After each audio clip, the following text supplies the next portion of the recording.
When traveling to a new area in your car, road signs and road maps help you get to your destination.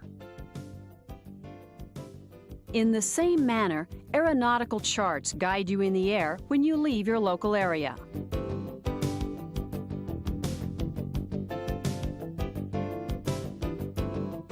The charts you'll be using for navigation represent the Earth's surface, and throughout your training and flying career, you will be required to locate and identify certain positions on the chart. You can do this by using lines of latitude, which are parallel to the Earth's equator, and lines of longitude, which run from the North Pole to the South Pole. Using the equator as a starting point, we can plot lines of latitude north and south from 0 degrees at the equator to 90 degrees at the poles. By international agreement, the starting point, or 0 degrees longitude, runs through Greenwich, England. The 0 degree line is called the prime meridian. All other lines of longitude are plotted in degrees east and west through 180 degrees. Each degree of latitude is divided into 60 equal segments called minutes, and each tick mark represents 1 minute. Degrees of longitude are also marked in the same way. By using these degrees and minutes, you can identify a position anywhere on the chart. For example, if you were located at the Mentone Airport, you could determine its coordinates by first locating the nearest latitude line, which is 41 degrees. Then count the number of minutes up from 41. In this case, it is 9 minutes.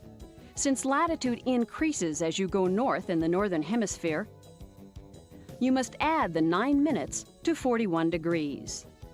You can also do the same for longitude. Since longitude increases as you go west in the United States, you must add about 4 minutes to 86 degrees. Your geographic coordinates are 41 degrees, 9 minutes north latitude, and 86 degrees, 4 minutes west longitude. Notice that the latitude is always given first when stating coordinates. In addition, you can use minutes of latitude to measure distance. Each minute is equal to 1 nautical mile. For example, to measure the distance between Mentone Airport and Fulton County Airport at Rochester, you can use the latitude lines.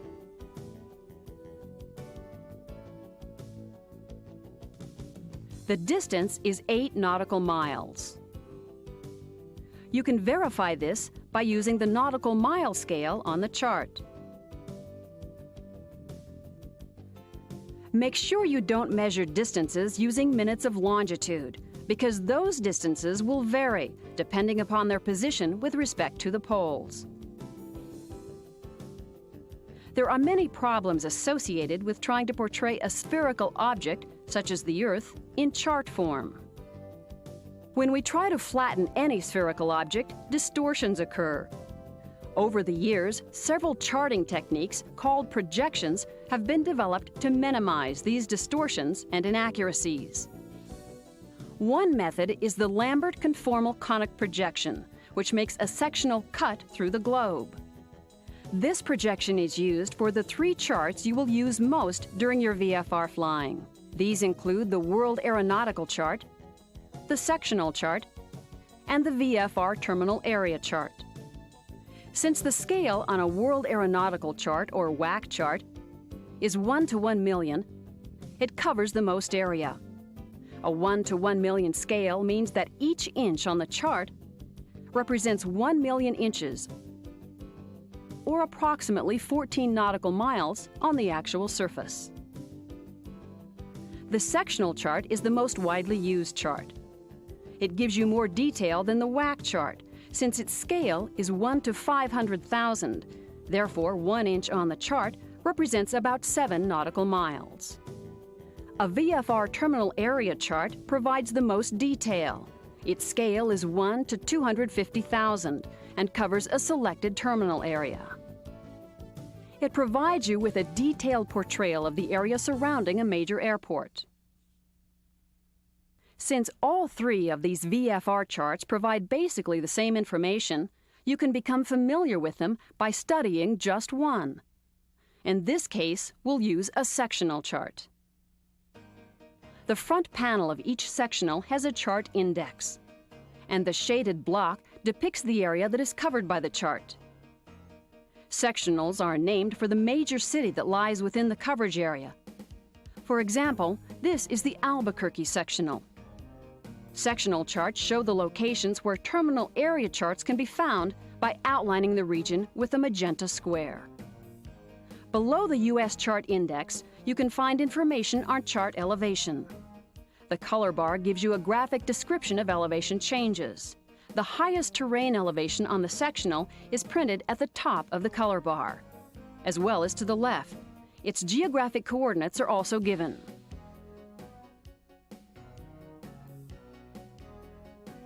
Within each area enclosed by lines of latitude and longitude is a distinct number showing the maximum elevation figure, or MEF, in thousands and hundreds of feet. In this case, the 60 represents 6,000 feet. The MEF is the highest known feature in each quadrangle, including terrain and obstructions. An explanation of the MEF is usually found on or near the front panel. General terrain elevation above sea level can be determined by referring to the contour lines on the chart. These lines connect points of equal terrain elevation. This model shows the relationship between the terrain shape and the contour lines shown on the chart.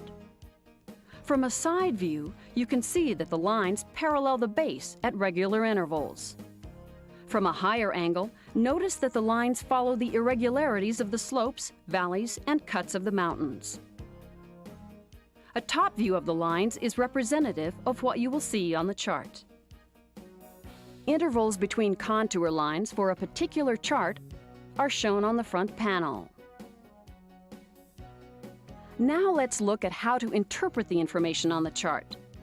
As you unfold the map, you will notice the legend on the back panel. At the top of each panel are the words North and South, indicating the chart coverage area is divided into North and South regions, with each one displayed on a different side. Now we'll examine some of the more common symbols found on the chart legend. Of primary importance are the airport symbols. A blue symbol indicates an airport with a control tower, while a magenta-colored symbol shows an airport without a tower. Airport symbols are shown in a variety of shapes. Runway diagrams shown inside a colored circle indicate the runways are hard-surfaced and range in length from 1,500 to 8,069 feet. When an airport diagram is not in a colored circle, it indicates that at least one of the hard-surfaced runways is longer than 8,069 feet. Near the airport diagram, you will find the name of the airport and information about its facilities. This is the University of Illinois Willard Airport.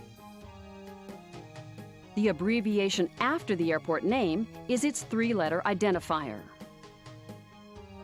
CT indicates there is a control tower at the field, and it has a primary frequency of 120.4. The star means that the tower does not operate continuously. The C symbol in the filled-in circle indicates that you should use the tower frequency as the Common Traffic Advisory Frequency, or CTAF, when the tower is not operating. The C symbol is also used to show the CTAF at the airport without a tower.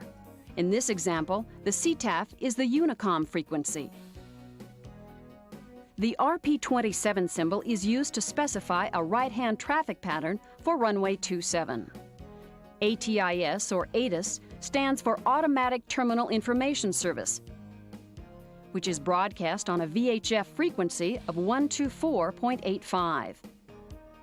This pre-recorded message will give you vital information on airport conditions. 754 is the elevation of the airport in feet.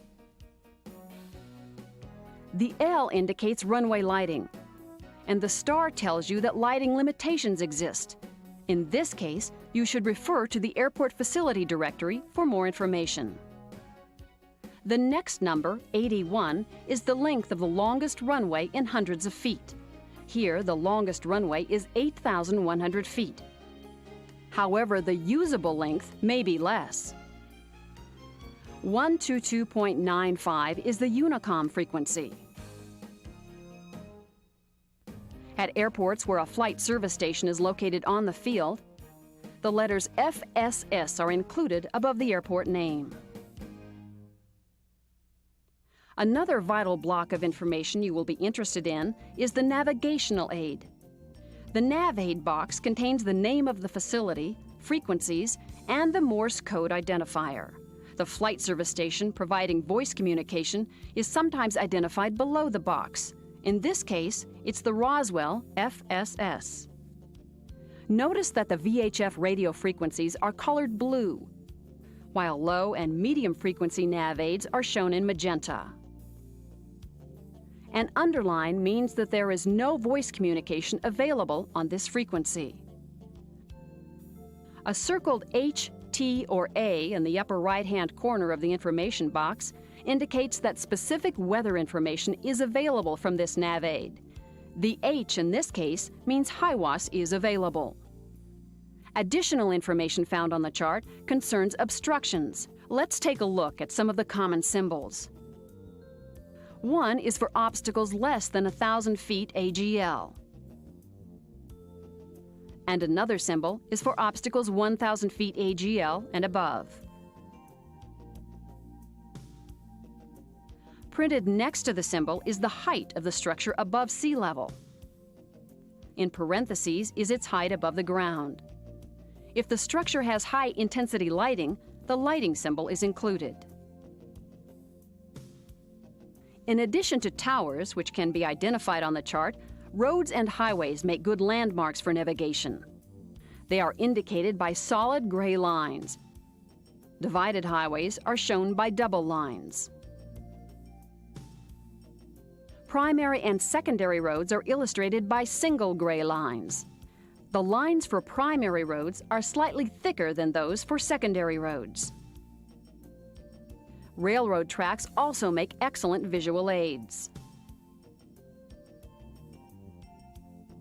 Another good reference to use while flying is an industrial plant. Large stacks sometimes produce smoke or steam, which is easily visible from the air. You can often spot the smoke many miles before you actually see the plant. Cities make good checkpoints. Cities and larger towns are shown on sectionals in yellow, which defines the built-up area. Smaller towns, on the other hand, are only represented by a circle on the map. Since you can't identify the towns by their shape, you must use other landmarks to prevent mistaking similar-looking towns, especially those close to each other.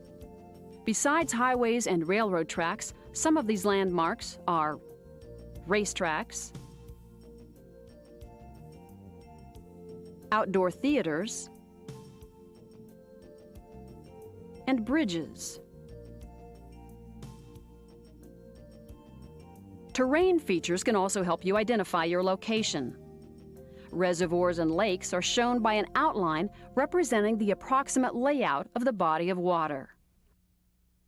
A blue line on a chart represents a river. The wider the line, the wider the river. Up to now, you have seen the more identifiable features on the sectional chart. But your chart also has certain airspace information, which you can interpret only by careful study. As you learned earlier, all airspace is divided into two main classifications: uncontrolled and controlled. Uncontrolled, or Class G airspace, usually begins at the Earth's surface and extends upward to the base of the overlying controlled airspace. Class E controlled airspace is identified by tinted bands with the color dissolving into the area of controlled airspace. The height of the floor of this airspace is identified by different colors. A blue tinted band indicates the floor begins at 1,200 feet above the surface. A magenta tinted band indicates the floor starts at 700 feet above the surface. In some areas, the floor of Class E airspace may begin at altitudes other than 700 or 1,200 feet above the ground. These areas are indicated by overlapping blue lines. The floor of Class E airspace is depicted next to the line. In this example, the floor begins at 5,300 feet MSL. At some airports, dashed magenta lines indicate that Class E airspace begins at the surface. Another type of Class E airspace is a federal airway, commonly referred to as a Victor airway. The center line of an airway is marked in blue on sectional charts. Several other types of controlled airspace are also depicted on sectional charts. These include Class D airspace with its lateral limits appearing as blue dashed lines and its vertical limit indicated in hundreds of feet. If Class C airspace is designated at an airport, it will be shown like this.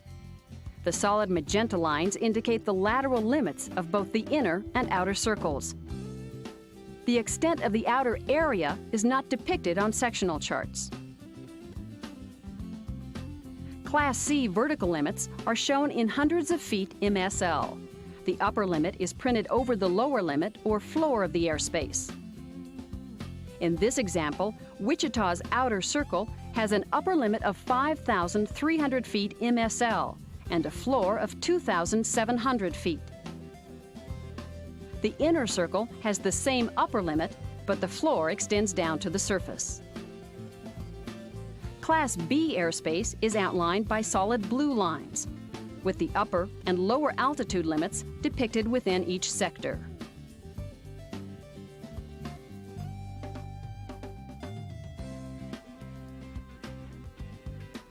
Class B airspace is also shown on VFR terminal area charts.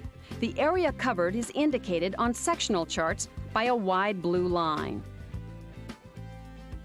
If fixed-wing special VFR operations are prohibited, the term No SVFR will be included directly above the primary airport's information block. Other types of airspace you will find displayed on the chart are prohibited areas, restricted areas, military operations areas, and warning areas. In this discussion, we've talked about the major features of aeronautical charts. To get additional information, you will need to review the manual and the chart legend. Aeronautical charts are the basis for all air navigation. The time spent becoming familiar with them will be well worth your effort.